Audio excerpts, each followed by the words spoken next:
Welcome to our guide on transferring money out of Gohenry. Let's dive into the features that make managing your funds easy. Why is transferring money important? It allows you to manage your savings effectively and access your funds when needed. Step 1. Open your Gohenry app and log into your account using your credentials. Next, navigate to the transfer section on the app.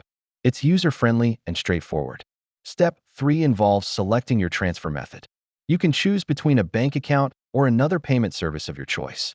Ensure you enter your details accurately. This step is crucial for a secure transfer. Before finalizing, check for any fees associated with the transfer. Confirm all details are correct. Finally, verify if the transfer was successful. You should receive a notification confirming it. Here are some tips. Always double-check your details, use secure Wi-Fi, and keep your app updated. That's how you transfer money out of Gohenry. Managing your funds effectively opens doors to a secure financial future.